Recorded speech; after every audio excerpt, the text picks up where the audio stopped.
Welcome to Module 2 of the Documenting NEPA Categorical Exclusion course, brought to you by the Local Programs Office of the Washington State Department of Transportation. This module will cover general project information on the CE form, which is parts 1 through 3. You may find it helpful to follow along with the CE form, which is available on the Local Programs Environmental Services website. There are multiple modules hosted on our website, so be sure to watch them all. Your project description should identify the purpose and need, project limits, and the major project elements. This can include items such as utilities, required mitigation, fish passage culverts, and noise walls. Project descriptions must be consistent across all of the backup documents if they are required. You will learn more about the backup documents later in other modules. Before we can sign a NEPA document, federal law requires that a future project phase be programmed in the Statewide Transportation Improvement Plan, or STIP. This can be either a right-of-way phase or a construction phase, or both. To get NEPA signed, funding does not need to be secured for the entire project, only a future phase. The link to the searchable STIP database is found on the local program's website. Based on some audit findings, local programs negotiated the concept of concurrent early acquisition with the Federal Highway Administration's Washington Division Office. This recognizes that once NEPA begins, the study area is established, and therefore, duplicative backup documents should not be required after they are already complete. More information about right-of-way is available in the LAG Manual, Chapter 25.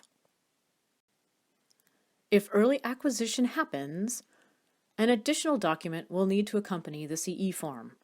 It will need to explain how the property ownership did not influence the NEPA decision, including the alternative selected. It will also need to discuss how the acquisition was in compliance with the Uniform Relocation Act and explain any impacts to environmental justice populations or Section 4F resources. Environmental justice and Section 4F will be discussed in greater detail in a different module. This document will require FHWA approval before NEPA can be signed. If you find yourself in this situation, we will be available to guide you through the process.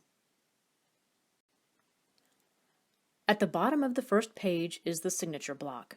We accept and encourage digital signatures, such as DocuSign and Adobe. We update our forms by October of every calendar year. Please be sure to use the latest form, which will be available on the local program's Environmental Services website. There are Adobe and Word versions of the form for you to choose from.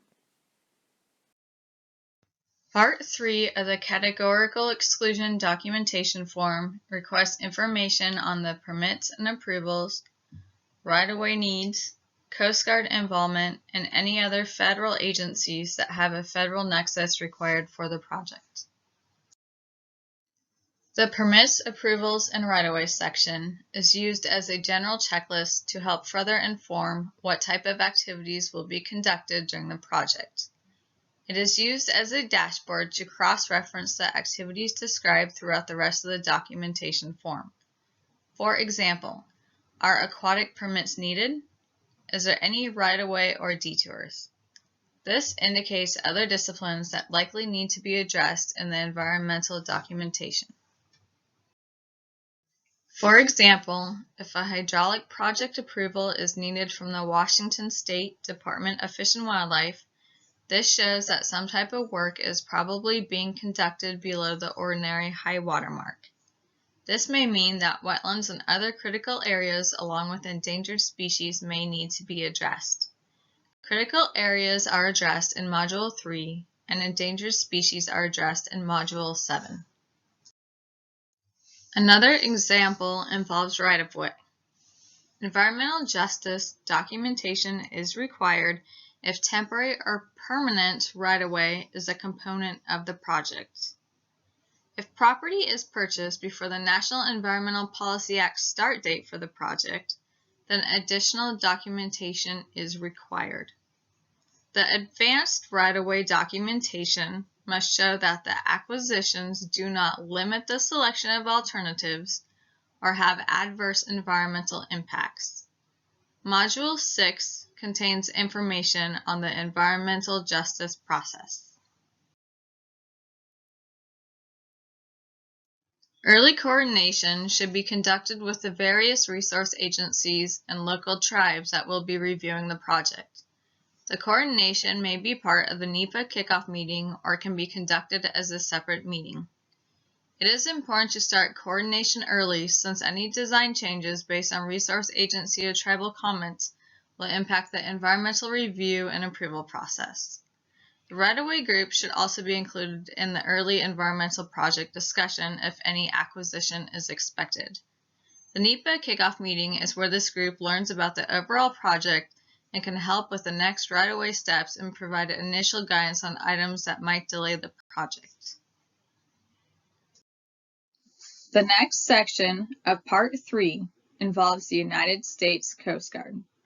For projects touching either a culvert or a bridge, NEPA cannot be approved without a jurisdictional determination from the U.S. Coast Guard. This documentation is needed for all culverts, no matter whether it is a large culvert or a very small culvert, and all bridges. However, this does not include culverts that only convey stormwater. The Coast Guard must respond in writing whether or not a permit is needed for the project. The project should be submitted to Danny McReynolds for jurisdictional determination. Project submittal can be done by email and needs to include a project description, vicinity map, and the name of the waterway the project will be crossing. Responses will either be an informal email or a letter that is attached to an email. This must be included in the NEPA documentation. The last section of Part 3 is other federal agencies. The purpose of this question is to identify any federal agencies that might need to be co-lead on the NEPA.